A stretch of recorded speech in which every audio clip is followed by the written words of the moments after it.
I'm just going to explain to the listeners. We've just spent quite a long time, 20 minutes plus, like sorting out the connection.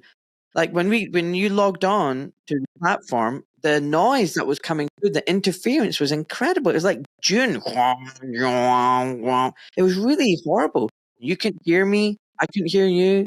And then your phone has gone off. I mean, honestly, I wonder if you've been hacked or something because, dude, I've not had this problem with 180 other podcasts I've done. You know, I don't know what they're doing. They don't want this podcast to go ahead. Have you ever had problems like this before? Censorship is the keystone of tyranny. Yeah, right. And what is it that you have to say that people maybe don't want to be heard by the masses? That's the question. But can I quickly ask you something? Do you speak Hindi? No, I do. My fluency level may not be acceptable to Indian natives, but I do speak Hindi, yes. Is it because it's not your first native Indian language? What's your Indian native? It's not my mother tongue. It's not my mother tongue. Yeah, it's kind of my third language. Oh wow! What's your mother tongue? My mother tongue is Punjabi, but I grew up pretty much speaking English, so I'd say English is my first language. Oh my goodness! You know, I've got Punjabi genes too, my friend. मैं थोड़ा सा उर्दू बोल सकता हूँ, मैं इतना अच्छा नहीं बोल सकता हूँ. You know, जैसे छोटा बच्चा की तरह. You're speaking Hindi, not Punjabi. Yeah, that's Hindi. My dad was Punjabi Kashmiri, and my mom was from Dera Ghazi Khan, and she spoke Saraiki. And then basically they used to both speak Hindi, Urdu. And I think a lot of people in the West don't realize how many different languages there are in India. It's literally like the European continent. And the languages aren't just like a little bit different. They're very different. You know, isn't that the case? They are very different. Yeah. Very different. Very different. They are very different, yes. But Punjabis are kind of famous for being very hot-blooded, very passionate. Would you agree? To some extent, yeah.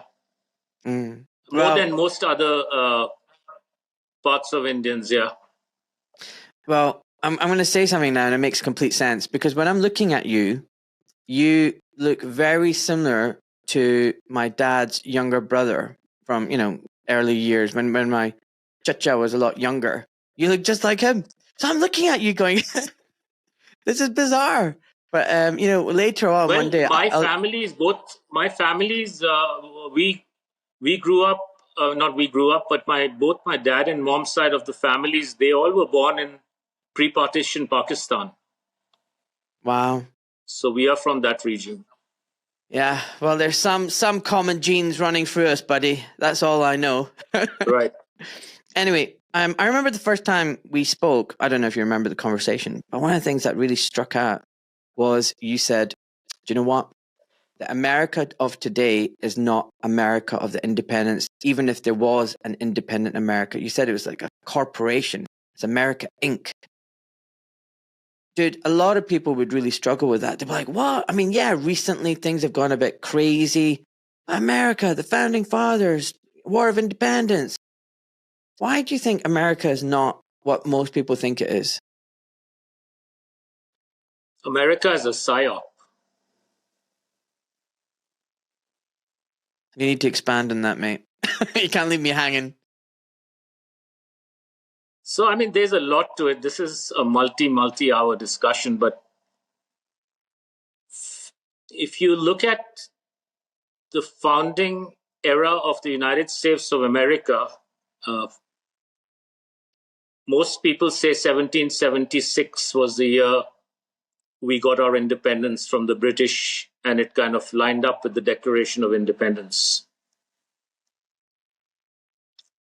But that freedom only lasted 13 years, because once they wrote the so-called United States Constitution, that Constitution was a criminal conspiracy and was essentially the architecture and blueprint to re-establish the monarchy by putting all the 13 colonies, which were so-called nation states at the time under a federal government. So while people are propagandized on how free this country has been since the early days, they don't really understand that essentially a monarchy system was established within 13 years of getting their independence from the British Crown. And then since 1871, they established Washington, D.C., and then over the last century plus, everything has been incorporated. So we literally are living in a United States, which is a federal corporation. And all the states have been incorporated, all the counties have been incorporated. So we don't really have representative government anywhere, local, state, or federal levels. Do you know, have you heard of G. Edward Griffin? Yeah, I've actually been on a show with him once or twice. Yeah, he's an amazing man, and he was on my podcast. He said pretty much what you just said. He said, the America that people think existed for a very short period of time, if at all. And when I first heard him say that, I was quite shocked, because even growing up in Scotland, you used to hear about America and the wonderful Constitution, how it was a beacon of liberty and hope for humanity. It was basically freedom. And everybody keeps talking about how amazing the Constitution and the Bill of Rights are, what an amazing document it is, how it enshrines freedom and rights for people. And I think a lot of people find it very difficult to swallow what you've just said. Yeah, and most people won't not only be able to swallow it, they will run away from, rather than kind of going down the path of, okay, maybe there's something there. Let me investigate further. So when you say it came back under the control of the monarchy, and then you say it's incorporated, what, the monarchy here in the UK owns America? Effectively, I mean, the Bank of England was running the show essentially from overseas, right? Alexander Hamilton and a whole bunch of the so-called Federalists, they were essentially speaking to the tune of the Bank of England. So the Bank of England and the agendas of the Crown were being executed when the Philadelphia Convention was happening in 1787. And then if you look at the wording of the Constitution, it has essentially been architected to be able to usher in tyranny. And so whatever is happening today is consistent with the US Constitution with respect to moving towards communism, rather, I should say communitarianism. So I always struggle with this. You hear about the names, Rothschilds, Rockefellers, then you hear the royal family, but then you hear that one is subservient to the other and vice versa. Then you hear about the black nobility and the families. I mean, what the hell? Who's running what? I mean, then if it's a corporation, who's running the corporation? I really struggle with the idea that the royal family is behind. They're the only people. Is it multiple people behind all of this? They may or may. Is it important? Is it really important to identify all the names and the people? No, kind of, because if you don't know who your enemy is, how can you deal with them? So the way I look at it is, whoever has control of the printing presses of all the central banks of the world, they are behind this agenda. And then one can go more spiritual and say who's behind them. And so that depends on your spiritual, existence and how you think beyond humanity. How do you think? So I'm not going to speak for what it is based on, different people's, but Christians will say it's Satan or dark forces.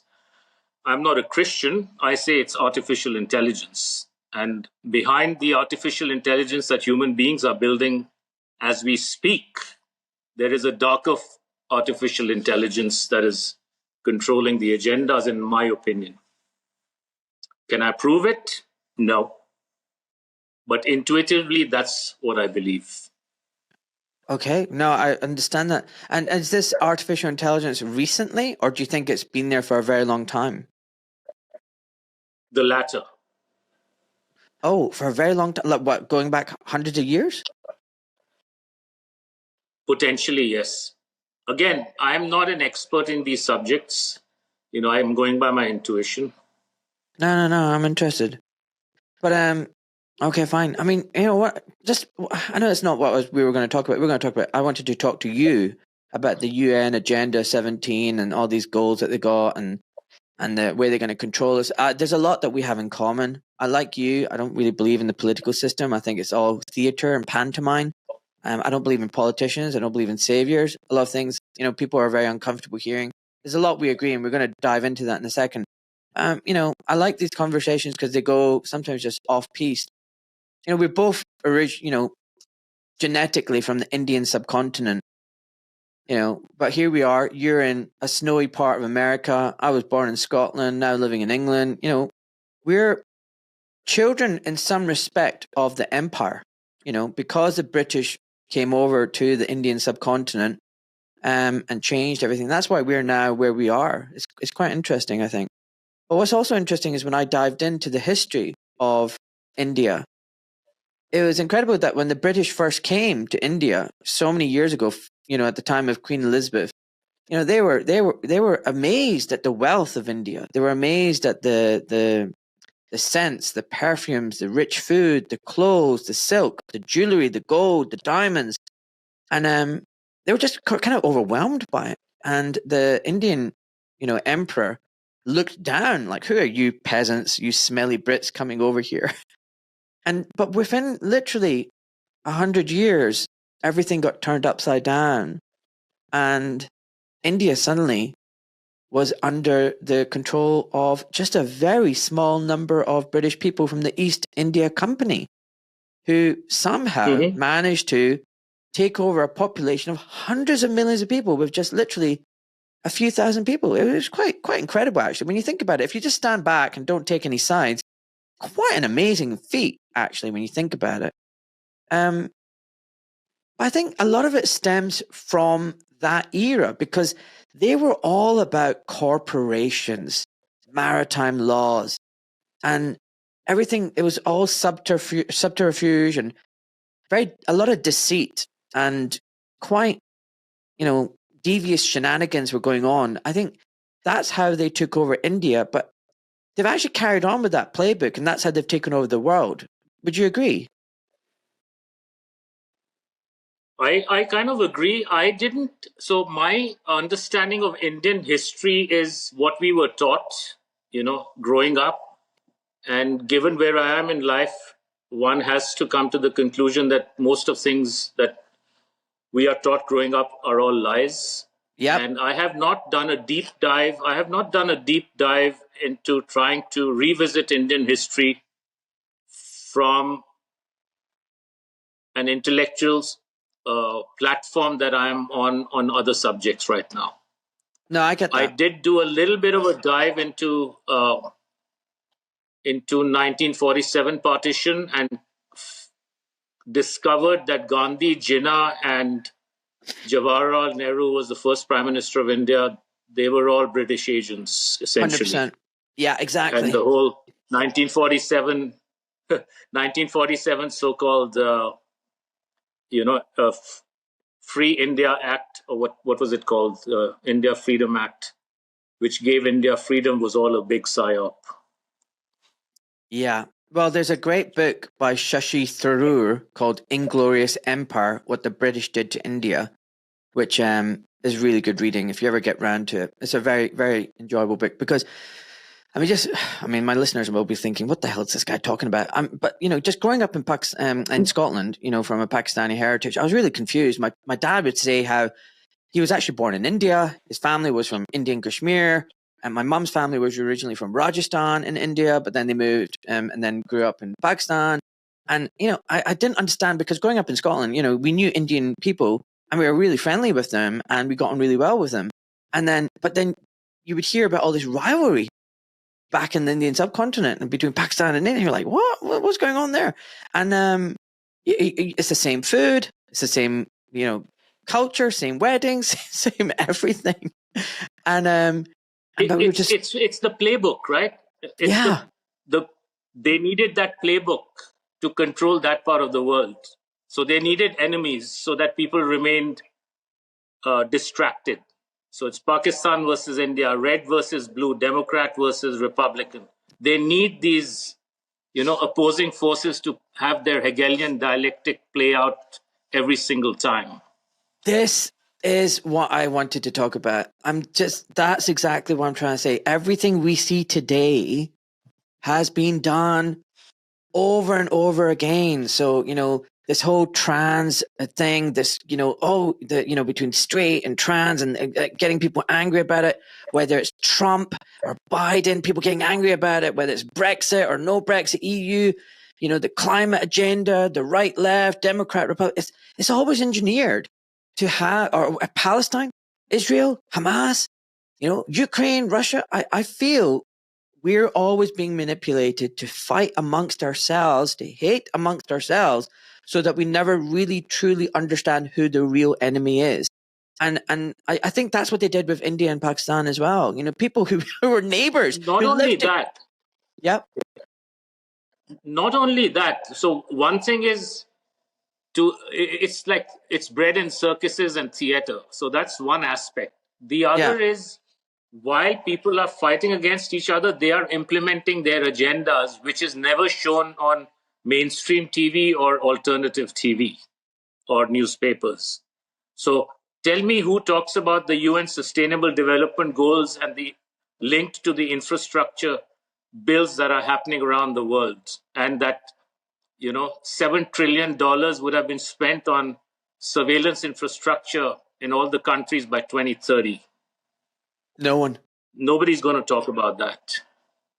They'll just talk about Ukraine, Russia, and Israel and Palestine, and they'll talk about China versus USA, and they'll talk about all the calamities happening in the world and the climate action. But nobody talks about the fact that there's a new international economic order that is being unrolled, which is going to be linked to a carbon currency with social credits and carbon footprints and medical status and digital ID and so on and so forth.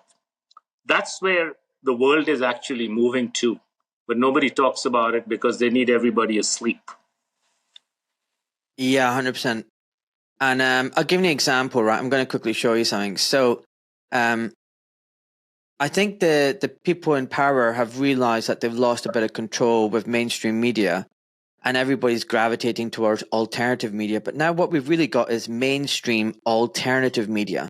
You've got these actors who try and give you the impression that they're anti-establishment, anti-authoritarianism, pro-libertarian, pro-freedom. But it's not about... I think it's my friend Fergus O'Connor Greenwood. He's written this book, 180 Degrees.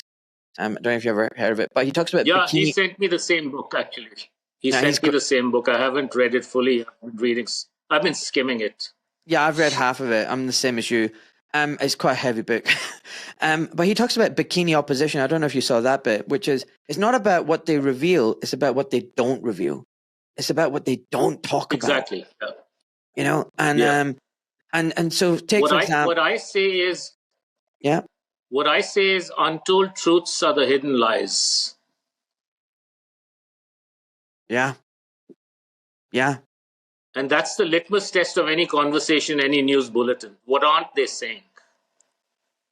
So, 100%. So it's funny, on Twitter the other day, I saw this post, this guy, he's revealed the 50 biggest freedom fighters in the world today. And I went through the list, and honestly, I spat out my coffee. I just started bursting out laughing. I mean, there's one or two people I'd say, yeah, okay, too. But, these are all people who are essentially doing exactly what you said. They're saying a little bit, but they're concealing a lot. So let's talk about what everyone else is not talking about. We're going to talk about this. Now, I know you're using your phone and you're going to struggle to see this a bit, but this is the global goals, the 17 global goals, the UN Agenda 17, right? Now, it's I don't know if you can see the screen, Aman, but you know what? Really nice, bright colors. It's quite tiny on my phone. Yeah, but it's really pretty. It's really pretty. You got these nice, pretty rainbow colors, nice little Right. logos and everything. It's all very pretty. You got lovely words. Like it starts off with no poverty. And you got a nice little family there, right? No poverty. Zero hunger. Good health and well-being.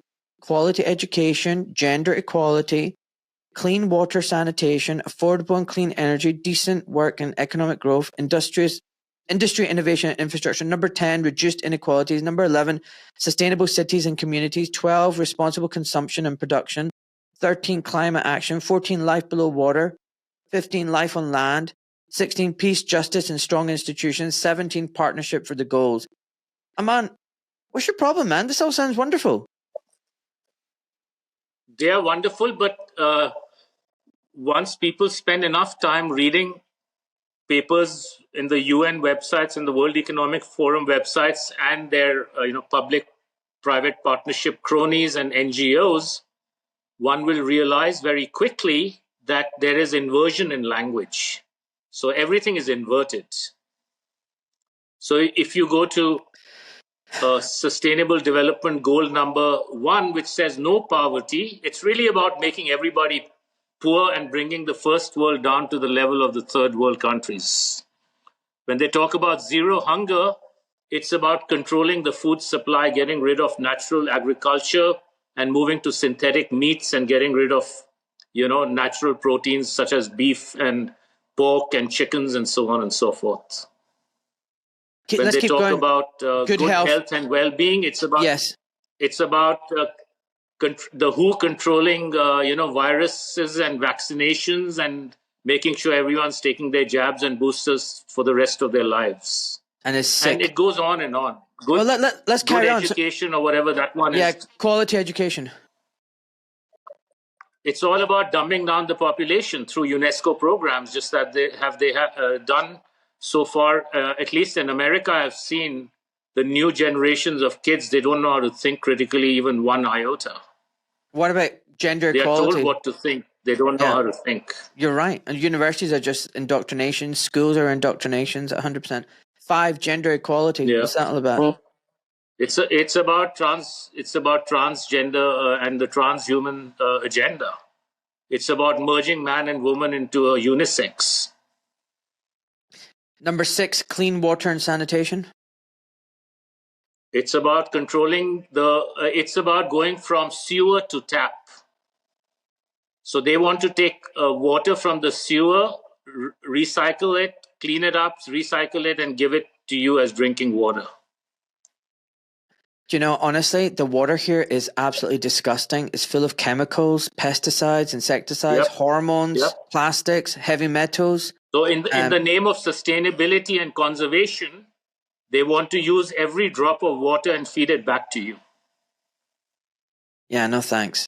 I distill all my water. And you know what's amazing, Aman? At the end of the distillation process, you've got this crud at the bottom of the pan, and it stinks to high heaven. And you just think, it's not even a lot of water. It's like 4 or 5 liters of water. And after it's been boiled off and you've got your distilled water, you've got this muck, this slime. And you just think, wow, I would have drunk that garbage. That would have been it's disgusting. It is, yeah. And they talk about I'm fortunate not to live in a Sorry, carry on. I'm fortunate not to live in a municipality, and I have my own well for now. So it's good to have one's own well. Yeah, I've got a well in my garden. It's just not functioning. I need to clean it up and have it serviced. I just don't have the money to do that. I live in a property that's 350 years old. It's a small cottage. It's very old. So yeah, I need to sort that out. But another push that they're doing, Aman, I don't know if you know about this, is the fluoride. They're really trying to push fluoride, and fluoride is a neurotoxin. It's dangerous. It's not healthy to man or animal. They've had fluoride in America in most cities. I know Montana, where I live, the state of Montana, except in the city of Bozeman, fluoride is not supposedly allowed in municipal water. Okay, dude. Well, I've just finished watching the series Yellowstone. I really enjoyed it. I'm very jealous. I wish I was up in Montana. It looks amazing. All right, let's go on with this list. So, 7, affordable and clean energy. What does that mean? What does that really mean? Essentially, it's all about rationing energy. They want to ration energy, food, and water across the world. Why? Because they can control you. It's like the favelas in Brazil, right?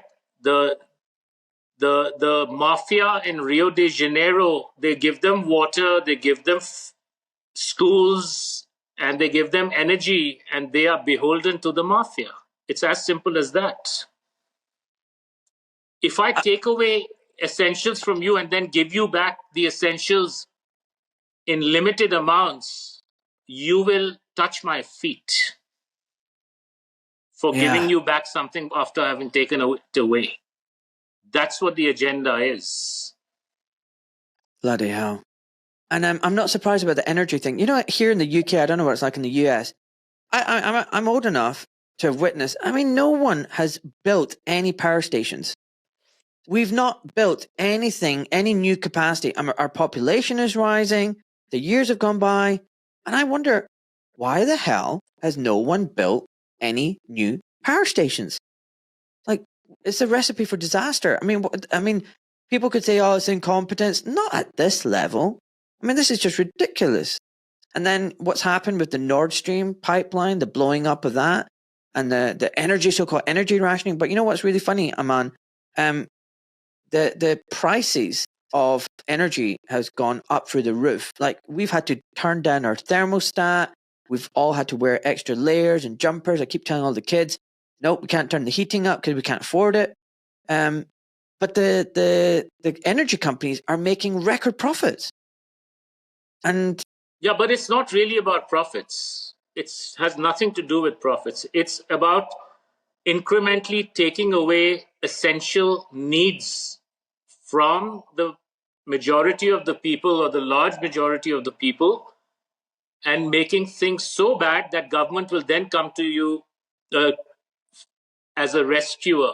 You know, we'll come to the rescue, and if you take on a digital ID, and if you sign on to the sustainability agenda, and now that you have a smart meter and all your devices in your house can communicate with the smart meter, which then communicates your usage of smart appliances to your electric company, your carbon credits then are computed by the electric company for your new digital currency. So the smart meter collecting data on you is far more valuable to the electric company than them making money off your expensive electricity. Okay. All right. Number 8, decent work and economic growth. I mean, I kind of figured this out now, how this is going to play out, but I want to hear it from you rather. Yeah, it's the same thing, right? They're basically destroying the economy, and they're saying, we are going to give you decent work, essentially. And they're changing the whole economy into a social impact investing system. What does that mean? So, are you familiar with all the homelessness that's been happening in American cities over the last 15 years or so? Yeah. And expanding literally. So the question to ask is, why is it happening? It's not because housing is getting too expensive. That's not the real reason. It's being done by design. And the whole having homelessness in tents in downtowns of cities and all, it's all, again, pushing the Hegelian dialectic, where they're saying, oh, look, the economy is bad, or people are getting priced out because of greedy capitalists. And now we have people who can't afford homes. So we have so much homelessness in America. And obviously, the homelessness and the drug addiction on the streets is not something most people like. So the reaction is, everyone is on Twitter and other social media complaining about local governments and their policies, their socialist policies, about how bad it is and how horrible things are getting. Guess what the predetermined solution will be? Social impact investing. And that's already started in many of the American cities, including San Francisco and LA, where social impact investing is, you are a billionaire philanthropist or whatever, you're going to come and say, hey, San Francisco City, I'm going to help. I'll put $5 million for a drug addiction program, or a, temporary homeless shelter program, and we are going to do impact investing. So but I need real-time monitoring of everybody and the program. So I'm going to put up cameras and sensors and LED smart lights all over the city and inside these shelters so that I can monitor the people in real time. And so it's becoming a combination of a 24/7 data collection surveillance system for the new digital currency and the new international economic order, while pretending to be making a social impact to improve the lives of the downtrodden homeless people that needed affordable housing. So it's all one big plan. I keep hearing this Hegelian dialect and problem, reaction, solution, and you almost feel like is everything we're seeing around us just deliberately being engineered? Are we just constantly being manipulated? Completely. Yeah, okay. Completely.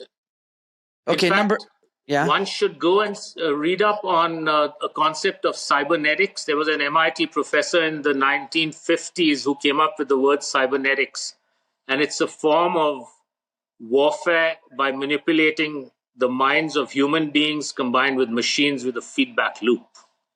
So I'm not going to go into the details, but go and study up cybernetics. I've made a couple of posts, a pinned post on my Facebook if people want to go and study about that. And so, and there's also publications with a phrase called human computation, where humanity is computationally being manipulated in swarms. It's also called swarm programming. So these are kind of topics of research that people should look up, as in how we as large populations across the world have been getting programmed, not only from the early days of the newspaper, then television, but now with the internet and social media, the swarm programming is happening massively. Like, while we think we are linearly intelligent and we read something, and therefore when we read something, this must be happening, no. Our minds are being manipulated with a feedback loop every time we interact with the machine. And I'd say that since the internet and our personal computer came to our homes in the late 90s and early 2000s, depending on where you were in the world, we have become cyborgs, which is cybernetic organisms. And we are being continuously manipulated all the time. Yeah. Well, yeah, we are. So basically, if you were in my studio here, you'd see I've got pictures on the wall by a very famous British artist called Bob Moran, who does fantastic work. And it's essentially the TV is just a propaganda brainwashing tool. Everything that comes out of the TV, all the news, all the music, all the Netflix, I always find I'm able to see through the code. You know, like I feel like I'm in Matrix, and you know where Keanu Reeves can see the source code. I can almost see the source code, and I can detect the bullshit and the propaganda they're trying. I'm like, oh, for God's sake, I just want, a half an hour of a program without having to be trying to be brainwashed by something. But it's everywhere. I'm even reading a sci-fi book right now. It's a guy called Peter Hamilton, he's a British sci-fi author, and I used to read his stuff like years ago. And recently my brother-in-law went, oh, he came out with some new books, you should check them out. And I haven't read his books for 10 years plus, right? Marriage, children came into I picked up the book. I went, I'm going to get this book. I'm going to read this new book. Dude, you're not going to believe it. Humanity has now got a subgroup of people called utopials. Guess what they've done? They've genetically engineered themselves so that for 6 months they're male and for 6 months they're female. They're unisex basically, and the Earth is run by a global corporation, and any dissidents are locked up and sent to another planet in a prison planet, and it's all cheered on, and it's like, yeah, of course, we don't want these nasty pesky terrorists. And what are the terrorists? The terrorists are basically anyone who disagrees with the corporation. It's not like they're really bad people. They're literally just people who are protesting against the corporation. They're labeled terrorists and they get extradited without any judicial process. And they go, yeah, this is nice and clean. We don't kill them. We just dump them on this planet where they can just be on their own. a miserable planet with nothing but desert. And it just goes on. And I'm reading this sci-fi book and thinking, what is this? Is this like pre-programming BS? It's like, I just want none of this. But everywhere I look, I just see propaganda and then also the news and the conflicts. I feel like is constantly trying to whip us up. Like, so recently the whole Gaza, Palestine. I was telling everybody I'm on Team Humanity. I'm not picking a side. I'm not on Hamas, and I'm definitely not on Israel. I'm Team Humanity. But people get whipped up, and people want to pick a side, and it's like I got into. I think they do that because they haven't yet understood that they are being gamed. Once you start understanding that every event in the world, which is a major event, doesn't happen organically. They are all engineered, and they are engineered for multiple reasons, not just for one or two reasons.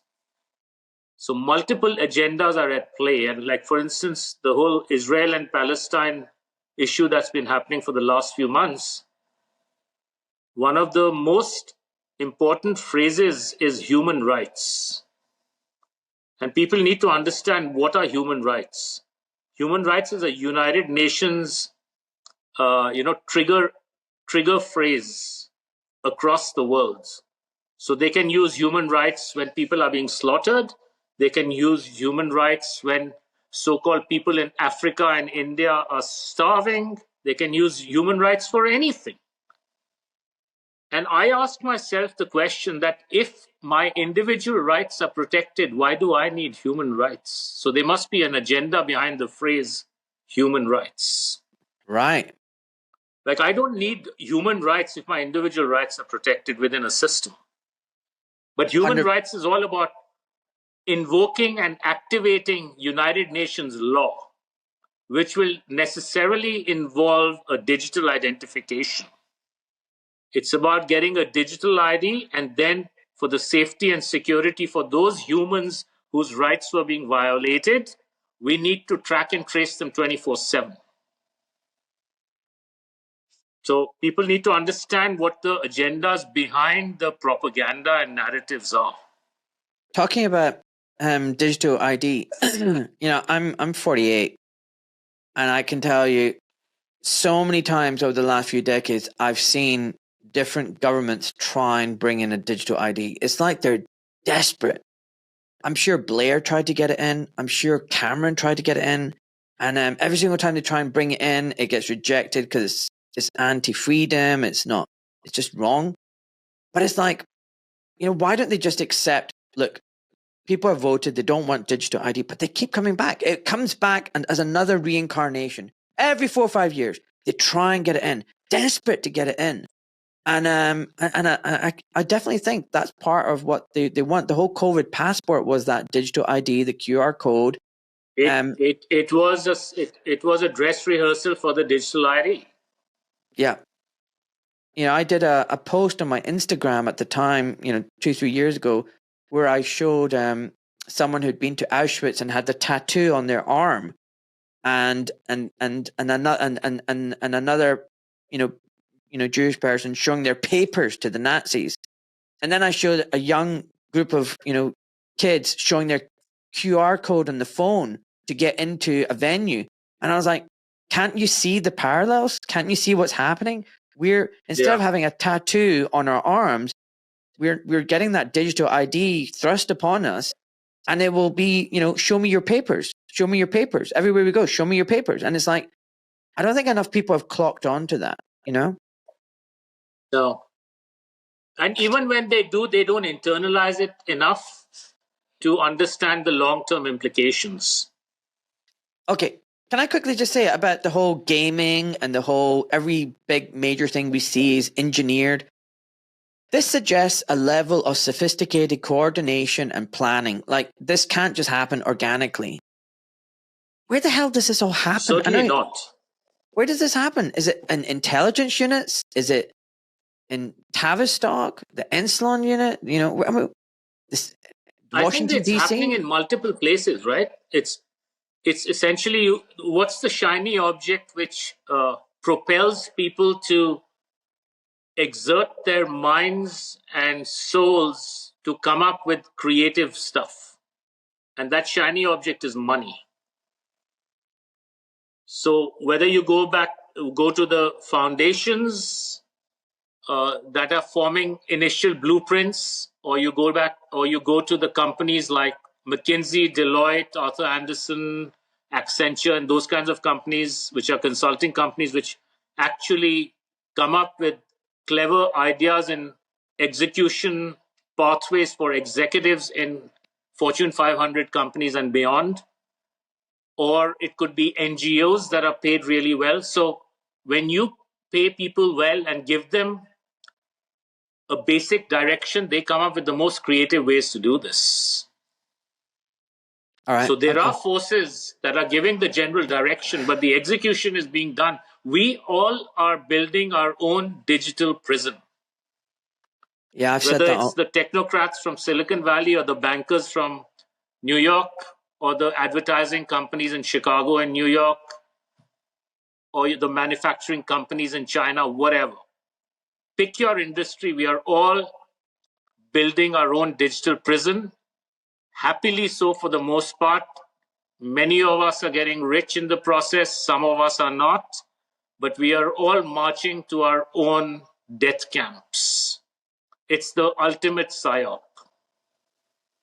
Well, that's fracking depressing. All right, let's carry on with this agenda. Reduced inequalities. Well, that's obvious. There's going to be massive inequalities. I look at what's happening as neo-serfdom.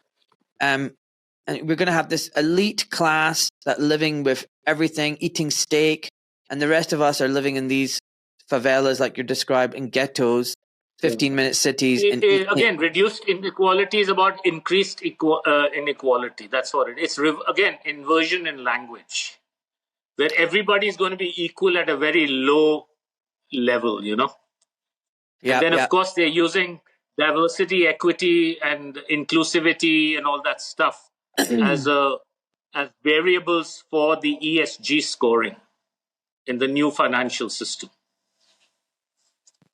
Yeah, I'm a victim of that. So I got referred to my licensing board because apparently I'm transphobic. They eventually cleared it. Then another hospital sacked me over a minor technicality and said, you didn't inform us of this investigation. And I said, well, I got no written evidence that I was referred. I never got contacted by the licensing board. And anyway, the referral was bogus. It was garbage. It was kicked out. So let me off. And the hospital was like, no. So another hospital used this excuse to get rid of me. And then a third hospital said, oh, you had a guest on your podcast who was critical of Israel. We think that's anti-Semitic of you, and we're going to investigate you. So not me, Aman. I never said anything. And my guest actually didn't say anything anti-Semitic either. But they used the excuse to suspend me. And after 4 months of no income, they then wrote to me and said, oh, we've done an investigation and we've looked at all your podcasts and you're not anti-Semitic and you've not said anything wrong. The punishment is a process. I've come up against this wall of DIE and ESG, and I've been royally screwed. My 25-year surgical career is over. And, you talk about that shiny thing called money. It's this asymmetrical warfare because the opposition, mainstream alternative media, they are funded with millions and billions, and they got all the weapons with them. And then there's little old people like me who are, asking people, can you buy me a coffee? Can you subscribe 5 times a month, please? What hope have we got? I mean, they've got all the guns and tanks, and I've got like a little toothpick to fight back. It's not about the guns and tanks is not the issue. I'm talking about an analogy. I'm talking about when it comes to like money, they've got like guns and tanks, and I've got like a toothpick that I'm fighting against them with. There's not. No, actually, we are fighting against. We are fighting. Language is the battlefield. Yeah. One needs to understand. Language is the battlefield, and their weapon is lies and control of narrative.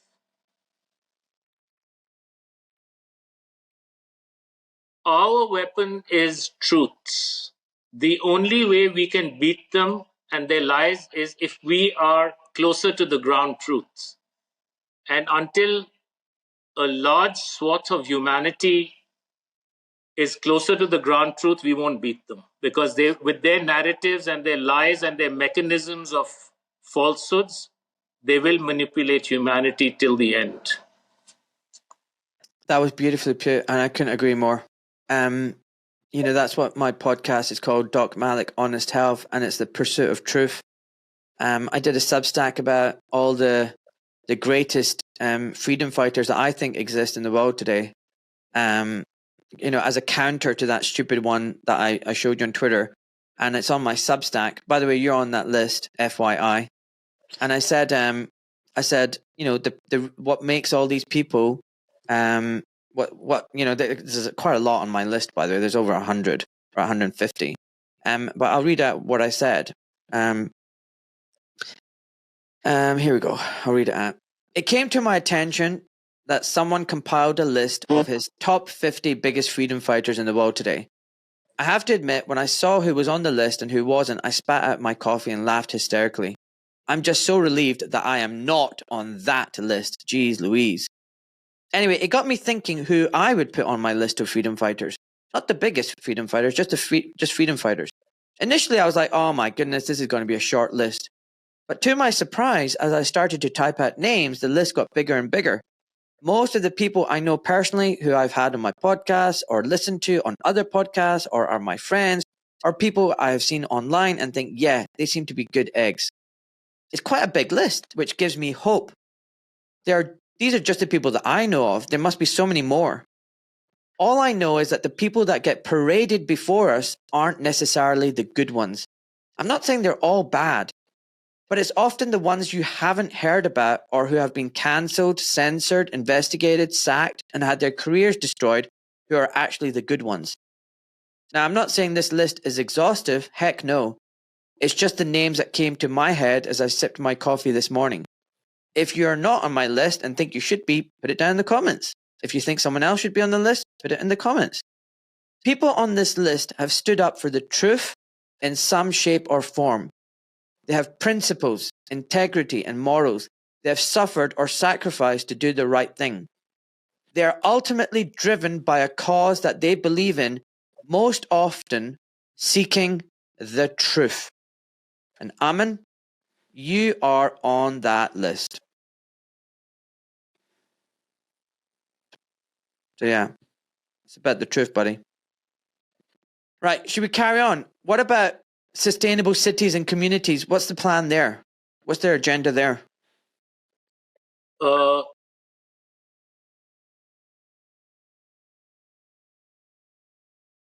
I can't hear you anymore.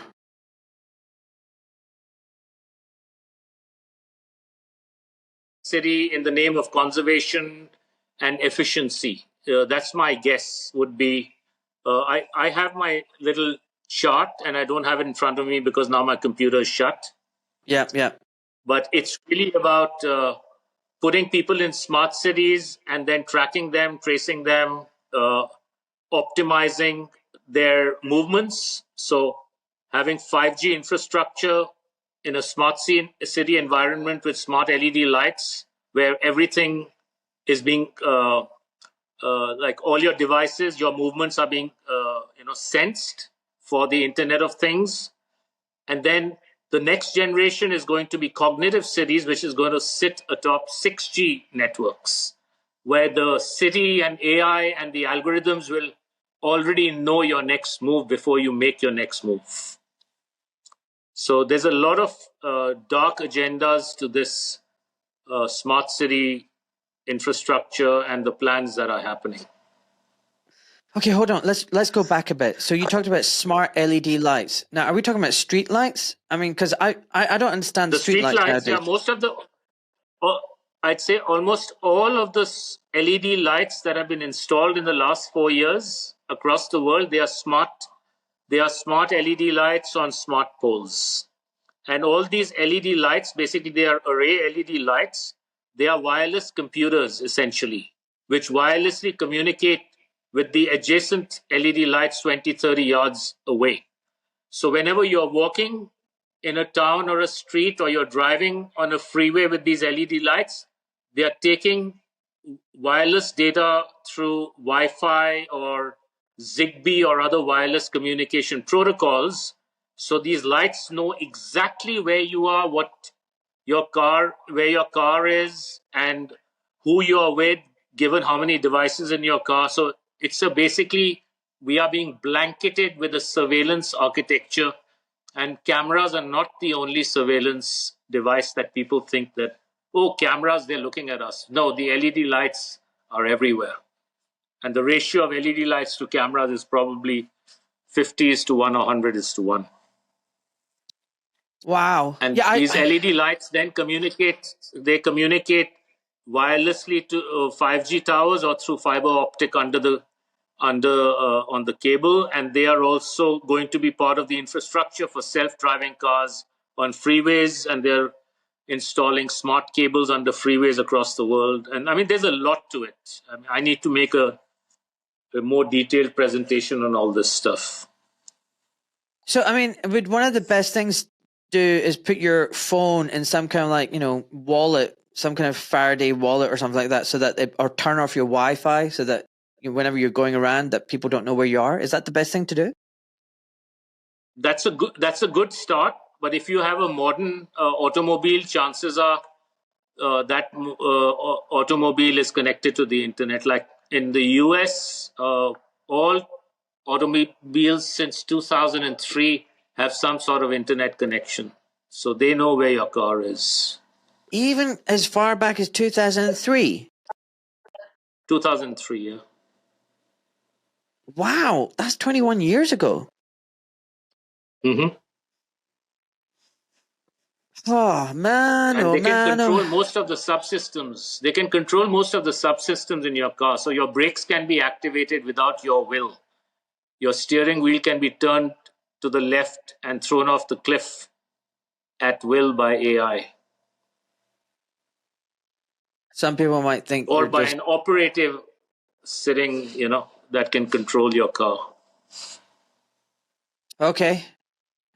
Some people might say that's a bit far-fetched, but No, the specs are out there. I mean, I've been working in tech for a while, so I know exactly the roadmaps of all the companies, not all the companies, but many of the automotive manufacturers. Oh, wow. All right. What about number 12, responsible consumption and production? Basically, they want us to eat less, be colder, Yeah. use less energy, and suffer. Exactly. Yeah. Oh, I fucking hate these guys. Climate action. To me, I mean, I just did a podcast with Tom Nelson, the movie. It's bullshit. It's a scam, like so many other scams. It's just a weapon. It's a tool. It's an excuse to enable all of these other things we've talked about, because everything is in the name of climate change. Am I right? Right. So climate action is it the one with the eye in the middle? Yes, it is. So so climate action. That one is the eye represents artificial intelligence and the all-seeing eye, which means we need to track and see everything and every activity of all humanity and all nature all the time. So that's about the infrastructure going up and tracking everything all the time, and doing natural asset companies and taking pictures of trees from satellites, assigning digital IDs to everything, and being able to, put a value and extract value from nature and humanity. I've heard of this. Yeah, I've heard of this. It's really funny you should say that eye thing. I didn't even think of that. And now that I've zoomed in to the actual ball, it's not even a map of the Earth. That's not even Earth. Like, that's not any continent that I can recognize. I mean, how hard is it to make a ball and a little Earth? That's not even the planet Earth. That's just like, that is literally, like you said, an eye. Interesting. Wow. I didn't even notice that. What about life below water? What the hell is that about? They are putting, so people should also research the Internet of Underwater Things. So they want to control all of sea life. They're going to ban fishing completely at some point in time. in the name of conservation and many other things. And life below water will also be controlled. They're going to have sensors all under the ocean, the floors of the ocean, and they're going to have a way to monetize and bet on how fish are dying or swimming or behaving and so on and so forth. So it's about controlling, taking full control of everything in the seas. Wow. And what about life on land? Life on land is about taking control of everything on land, which means you won't be able to eat beef. We are going to track and trace every human as well as every animal. We are going to take care of, in the name of conservation and biodiversity, we are going to cut off access of land to all humans. And also, we are going to be sitting in their cubicles in smart cities. And that's what it's all about. There's another one as well, Aman. Biosecurity. Because of potential biological threats, we need to tag everything. So one of the things that's recently come through in the UK is they've said, if you keep chickens, even one, you need to register it. You need to register it with us. Register it, because if there's a bird flu or whatever, we might have to come around and kill your chicken. We might have to lock it up. Exactly. They don't want you to be independent and have your own food source or be able to provide for yourself.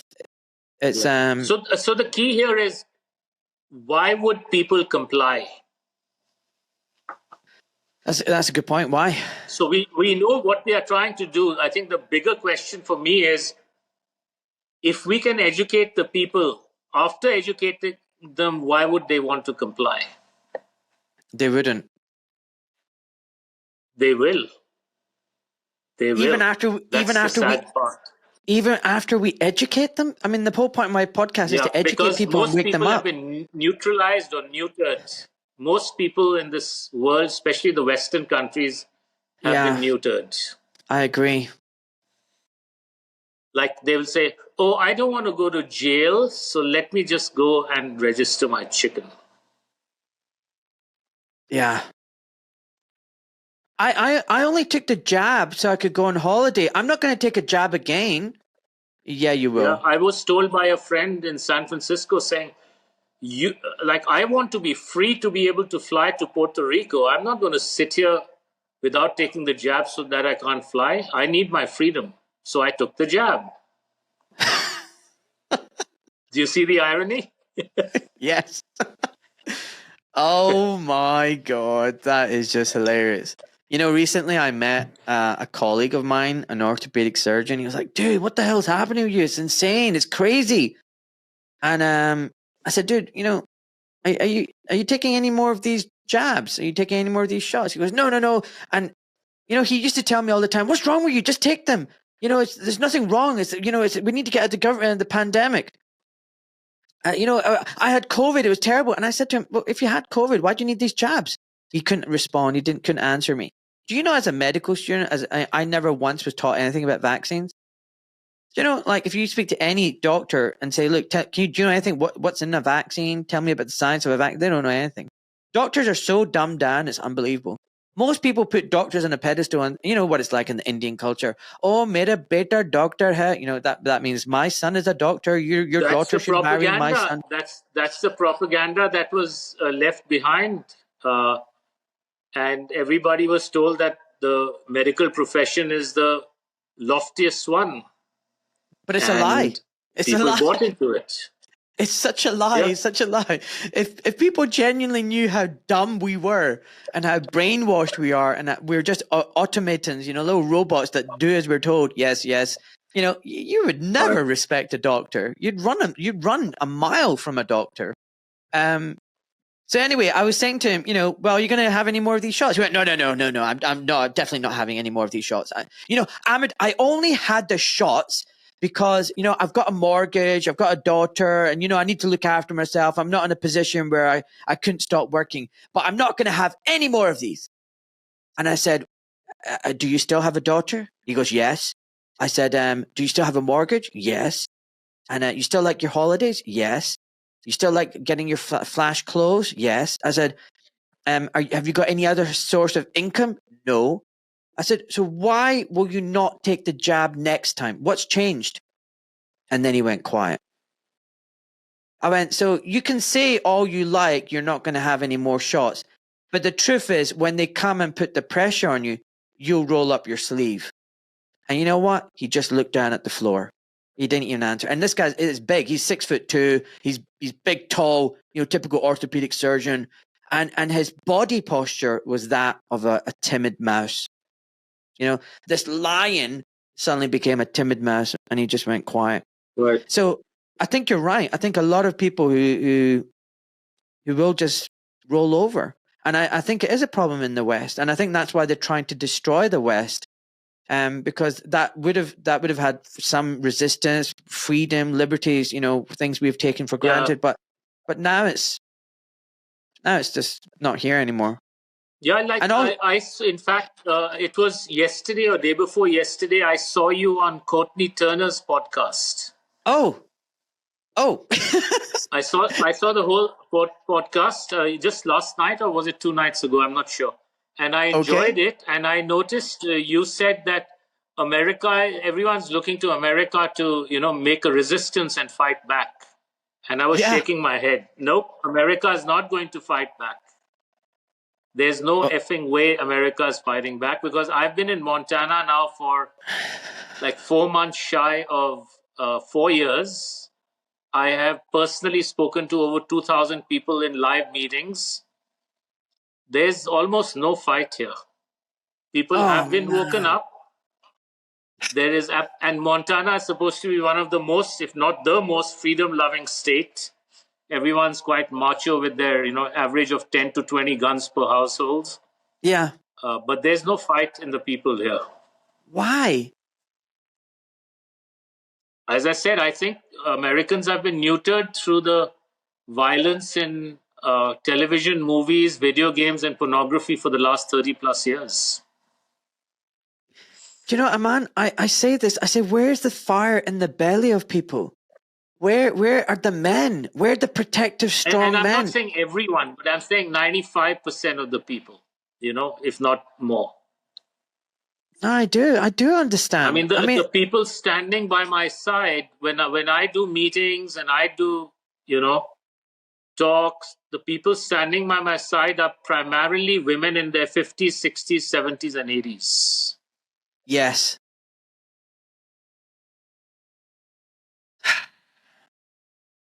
Yeah, I've noticed that as well. I mean, that's not to say that there aren't some men. There are some incredible men that I know, but it's very far and few between. Very few, yes, there are, but there are very, very few. Yeah, and as a man, I'm so disappointed. I look at my fellow men and I go, "Where the fuck are you? Where are you defending your wives and your children and your communities?" And you know what they're busy doing, Aman? They're busy vaping their cherry vape and watching videos of young kids dancing on TikTok. What the frack, man?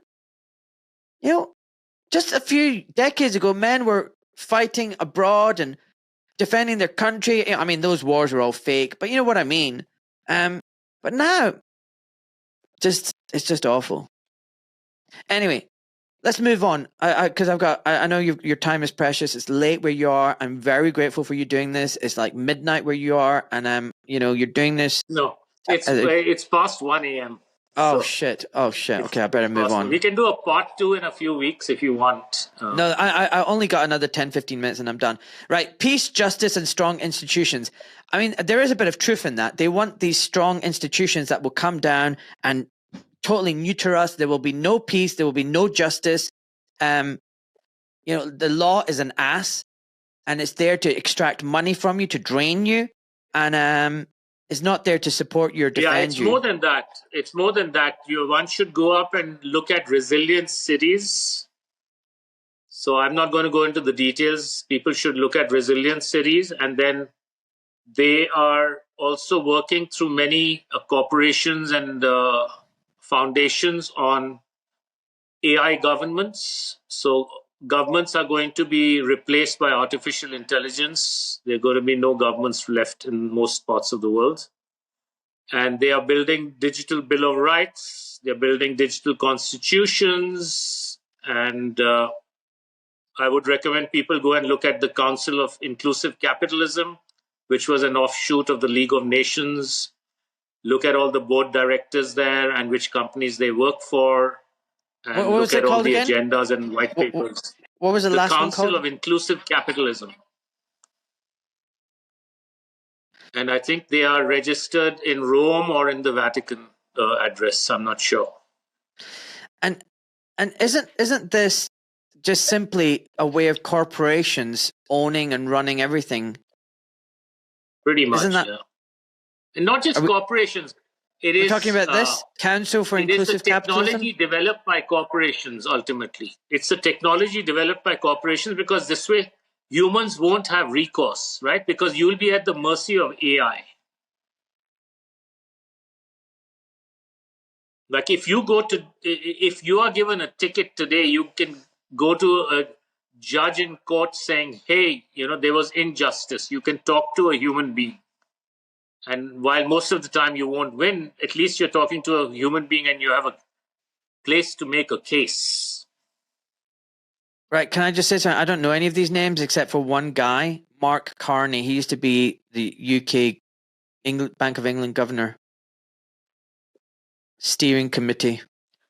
Co-chairs. All right, fine. Oh, Lynn Forrester de Rothschild, of course. Bloody hell. There you go. There's a guy that's got a name very similar to you, Ambani. Aman. Well, All right. Ambani is I think he's the richest trillionaire in India.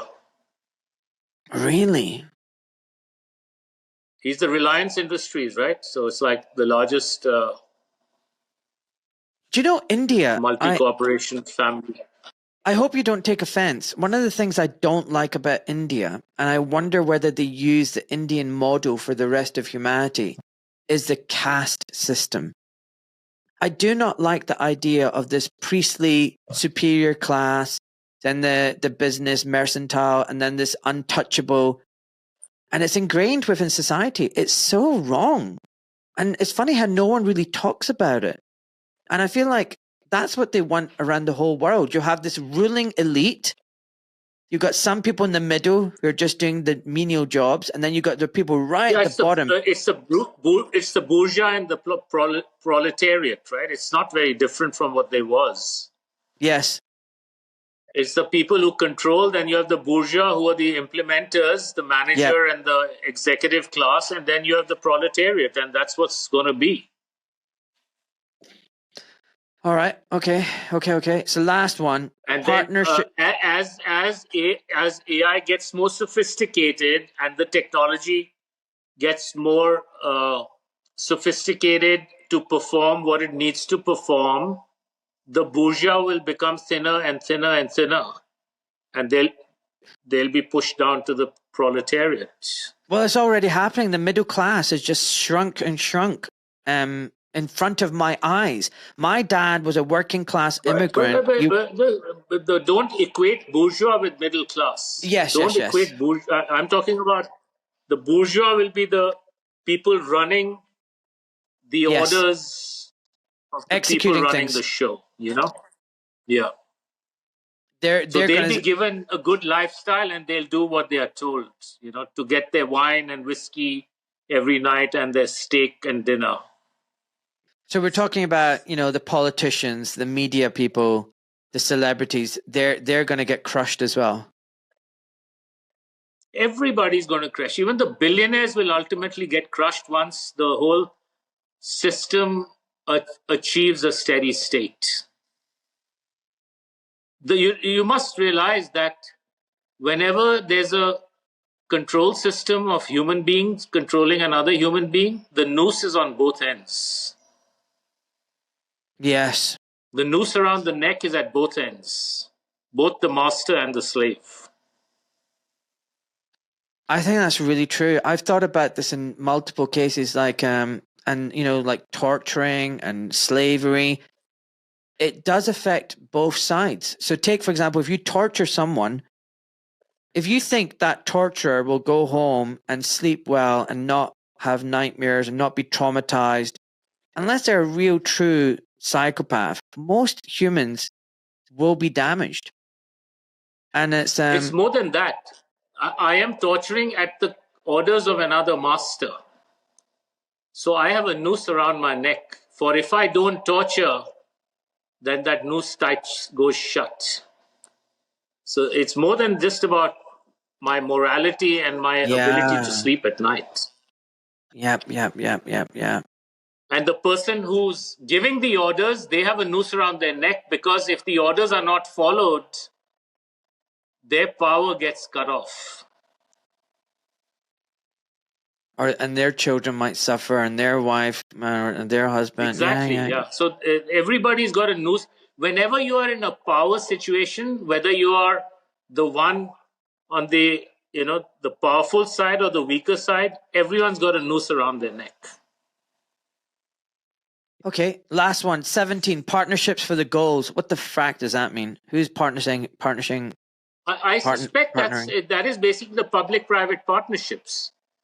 It's basically the public-private partnerships, which is the private corporations with the most power, and the people running these things, they are masquerading as public-private partnership. Basically, they're controlling all the governments, who are then going to be told they're going to be told what to do, and the people will think that their governments are raping them, rather than the fact that the people who control the governments that are raping them. Exactly. Aman, I don't know about you, but I think we're on the same page here. I keep telling my listeners, don't look for saviors. It's very tempting. Even me, don't say, oh, Doc Malik's amazing. I love Doc Malik. And no, I might be wrong. I am often wrong. I often get things wrong. Don't look for, your Joe Rogans, your Russell Brands, your RFK Juniors, your Donald Trumps to save you. We need to save ourselves, ultimately. We cannot be relying on other people. I think democracy, this is an illusion. I actually don't even believe in democracy. I'll tell you why. I don't want the majority to tell me what to do. I just want to be left alone. I don't want people to vote and say, "Oh, we're the majority and we're telling you to do this." No, I want to be left alone. Would you agree that there are no saviors? Democracy is the tyranny of the majority, and I've never agreed with democracy. And the media has been so clever talking about, our democracy is in danger. Like, really? Which means they are subliminally coaching and programming everybody that democracy is a good thing. Yes. Rather than saying democracy is the tyranny of the majority, and it should never be part of a system of government. 100%. But yeah, talking of saviors, I mean, I always recommend, think locally, know the kinds of people you want to live around and be with, and then locally figure out what to do in order to live the life you want to lead.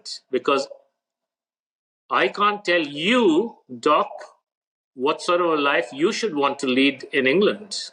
I don't know you well enough. I don't know the kinds of people you're around. So I have no way to gauge or recommend the kind of life you should lead and what you should do. And a lot of people talk about, give me solutions.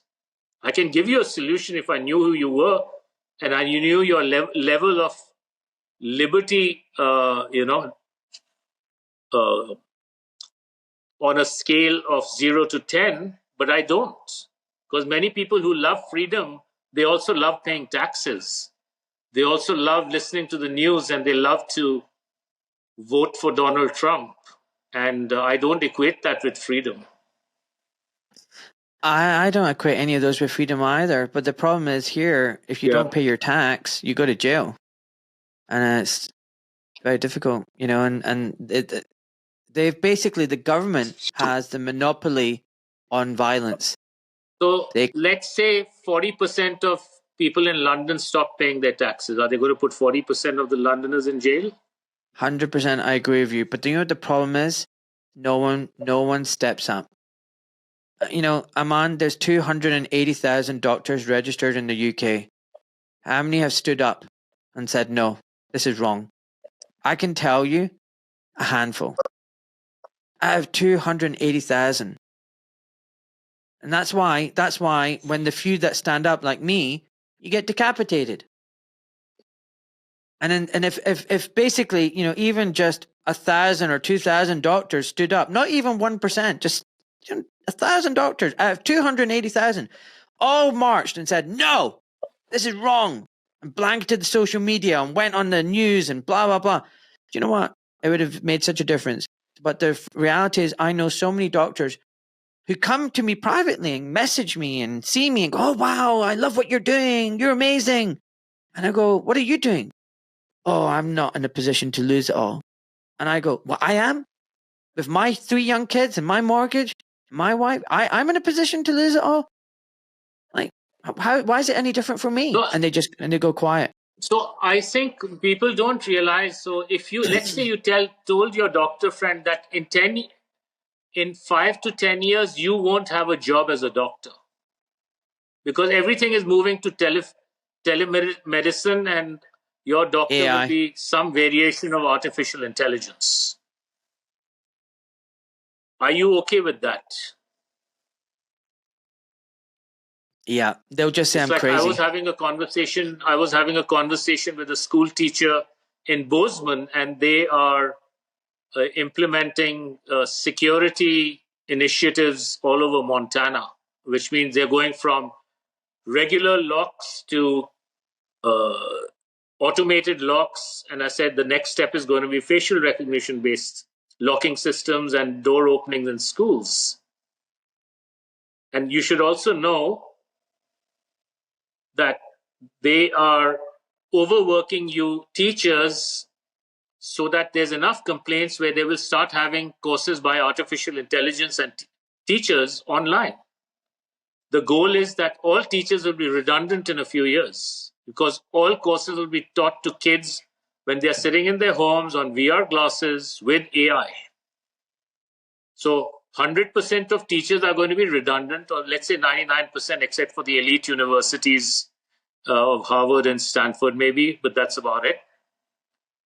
99% of lawyers are going to lose their jobs and be redundant in a few years. And 99% of doctors will be redundant in a few years. So when I hear all this, I think, don't the people that at the top realize that this will be the death of humanity? There will be no innovation. There will be no creativity. The beauty of humanity comes from our uniqueness and our individualism, and that's how you get your Mozarts, that's how you get your Einsteins, that's how you get your artists and your chefs. If you destroy all of this, you will have stagnation. There will be no progress of humanity. I think the agenda is to destroy the human. One second, Aman. Yeah. And then what will happen is you will have stagnation and you will have decay. And the people at the top might live for a few decades on the stakes and a very high quality of life, but then everything will start to fall apart. And how could anybody want that? Don't they know that they are sowing the seeds of their own destruction eventually?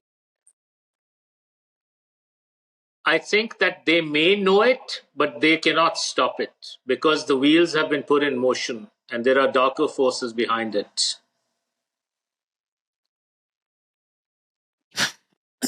Okay. So can we agree that Trump's not going to be saving us? I think he's an actor. I think he's an actor like everyone else. Who? And Trump. Who? Trump. Oh yeah, he's a complete actor. He's a complete actor. A lot of people find that uncomfortable to swallow, but it's the truth. I don't trust him. Oh yeah, and, he's a complete actor, and elections are a psyop. Yeah. Elections are a psyop to give the illusion to people that they live in a free country and that they have a choice on who to elect in order to preserve their freedom. Exactly. Do you know, I was having a conversation with Matthew Crawford. He does a Substack called Rounding the Earth. He'll be coming on my podcast soon. He told me that Trump was involved in destroying Ross Perot's election campaign. Ross Perot was a true libertarian and he was a threat to the establishment. And they went in and wrecked it. And he was the agent they used. I was like, what? And it just goes to show everything we see is just one big game. Everything's manufactured to make us think that there's a choice between the red and blue team when there is absolutely no choice. It's a uniparty system. I think the problem is a lot of people find that difficult to understand. But listen, Aman, there's some people that will say, including people like Alex Craner and Nick Hudson, that the more you squash down humanity, it's like trying to put a big ball under the water. You need a lot of force to keep it underneath the water. It will always want to bounce up. It will always want to release itself. That's like humanity. You can try and enslave us and keep us down, but it takes so much energy that it just won't work. And all these plans are going to fail. Would you agree with that? Are they failing? Right now, tell no. me one aspect of their plan that is failing right now. I can't tell you any. They're taking over the water. They've taken over all the electrical companies. They've taken over most of the land in America. They have started doing social credits. They've installed the infrastructure in all major cities and even in rural areas with smart city infrastructure. All the governments have been incorporated. Nothing is being unincorporated. All governments, state level, local and federal level have been taken over by the corporations. So I want to understand, what is anybody's litmus test saying that they cannot win? They're winning on every aspect right now. And I'm not saying there is no way out. I'm not being a defeatist. There is a way out to undo all this. Great. That's not what I'm saying. But I'm saying, given where we are and where it's going, give me one or two instances where things are going in a reverse fashion, where the person being pushed underwater is popping up. Give me one or two, not 10.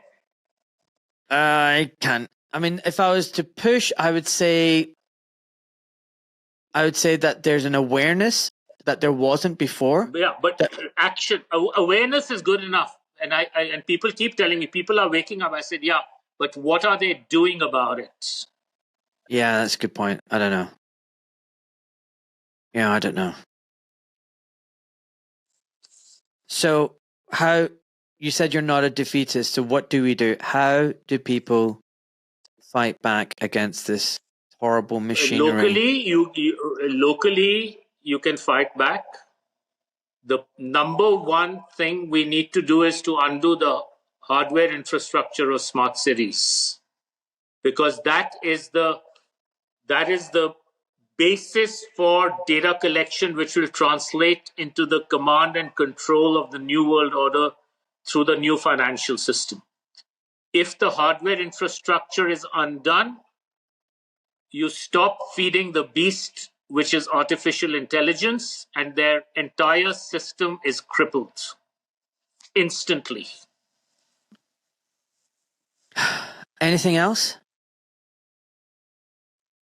Oh, there's a lot more to say, but I'll kind of pause there for the night. Okay. Starve the beast. I think that should be the new hashtag going around the internet. Starve the beast. So one of the things that they've been doing here in the UK and London is they've been taking down the ULEZ cameras. No, they haven't. They haven't. No. Listen. I'm talking about protesters. So look at this picture. They haven't. I've seen those videos. They're all staged. Really? All staged. Of course. The poles being cut. Of course they're staged. So here's my question. If they are taking down the cameras, why are they not taking down the LED lights, which are even more pernicious to the whole infrastructure? Because maybe they don't know. It's all staged. It's all staged to give the illusion to the people that, somebody is taking care of business, so I don't have to. I can watch my, football game or soccer game or whatever. It's rubbish. Okay, Aman, can I ask you something? This is my signature question. I don't know if you've listened to my podcast, but I ask this of all my guests. Imagine you're 150, you've lived a very long life, you're on your deathbed and you're going to quietly pass on and meet your maker. You're very comfortable, don't worry. What advice would you pass on and words of wisdom to your family that are around you? I'm 150. Yeah. Why do I need to be that old? Oh, whatever. You've lived a very long life. Don't worry. You've had a good life. Now, what advice are you going to pass on? I don't know. I think the one thing in 2 words, I would say question everything.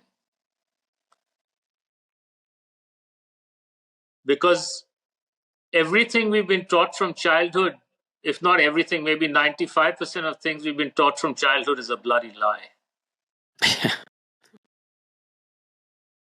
Yeah, my friend. I'm with you on that one. Aman, I really appreciate what you've done, staying up late for me and doing this. Thank you so much. And I'll make sure we get all the links and people can find you.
Right, my love.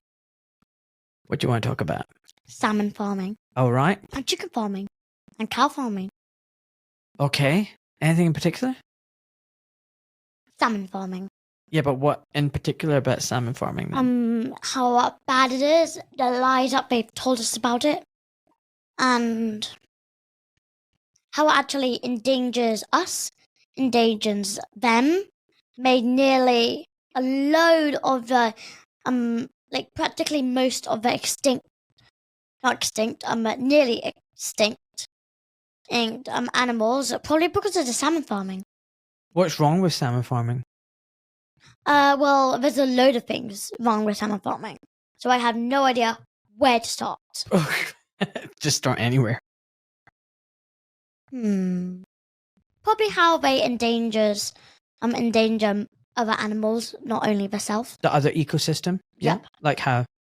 So they're in not very big nets, not at all. Yeah, pens. Yeah, very small, cramped pens, and there's dozens of them in them. No, I think there's thousands and thousands. By the way, dozens, thousands.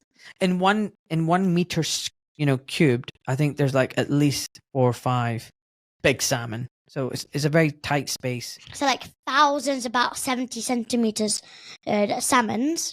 Yeah. In a very small space. In a very, very cramped space.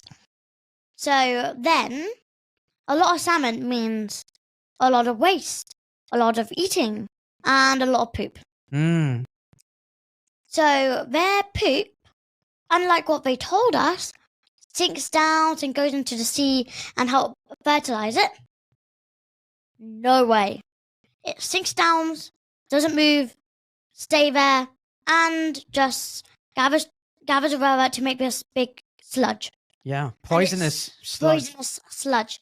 And then they actually die of their own poop. That's Imagine a horrible way to suffocating die. of your own poop. Oh, no thanks. And then that attracts lice. Lice that connect onto their scales, eat their skin, eat their muscles, eat their veins, suck on their blood. Yeah, just no thanks. Not nice. Not nice at all. I feel sorry for the salmon as well. Really sorry. I mean, salmon. I mean, when I think of salmon, when I was a kid, there was a river in Scotland, that we'd visit, and you'd see the salmon swimming up the river. And these were big, strong, beautiful fish that go out into the sea, have a lovely life, then come back to the river they were born in to lay eggs and die. I mean, it's a beautiful journey. But these salmon in the fish farms, they don't go anywhere. Not at all. Kind of cruel. Really not.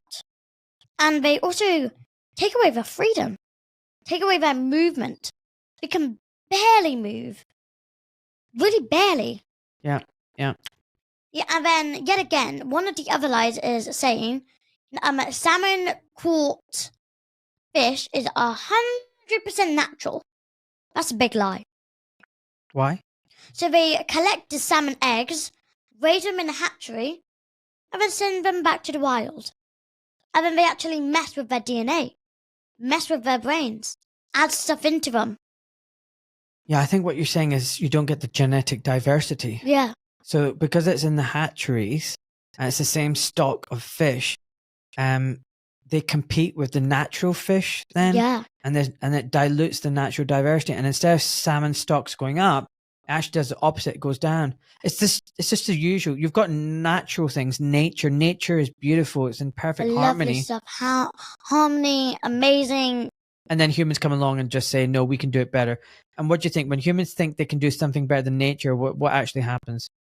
Nature versus humans. The winning team is humans. Cut down the nature, kill nature, make a big city. Yeah. And what drives all of this, do you think? Money. Money. Yeah. But no, listen, you're wrong. It's all about sustainability and looking after the environment. What do you think of that? Not at all. So that's actually worse for the environment. All this damming, all of this. Damming the seas, rivers, lakes. Damming the seas, trapping them. Yeah. It's just cruelty. Yep. Well, you've explained a lot to me today. Switched on, lady. So they say on the news, salmons are going up. Salmon farming's helping. Salmon's farming is the best thing that you can do. You to keep salmons in harmony. Whatever, they're lying. It's not true at all. Yep. I actually don't think it's healthy either. It's not healthy. I mean, I don't know. When you go to the supermarket, you can see the salmon that's farmed. It's very light pink. But when you get the wild caught, sockeye, Alaskan, whatever, salmon, like a deep orange. But the reason why, the question that I have is, how come that the farmed ones is a really pale peachy, while the really natural Alaskan ones are like a deep orange? Why are they different? I think it depends on what they're eating. So if you imagine the fish that are in those pens, they're going cereal. Yeah, exactly. I was going to say they're eating cereal. They're eating processed food, pellets. God knows what is in those pellets, what's in the fish food. But we give pellets to our chickens. So we give a little bit of pellets, grain to them, but we also mix it. Remember, we give them a lot of things like mealworms and leftover food. Their own eggs, that surprisingly is actually very good for them. Yeah, sweet corn. We give them like a varied diet. They can eat the insects and they eat the grass, they eat the insects. So it's a bit of everything they have. They eat flies.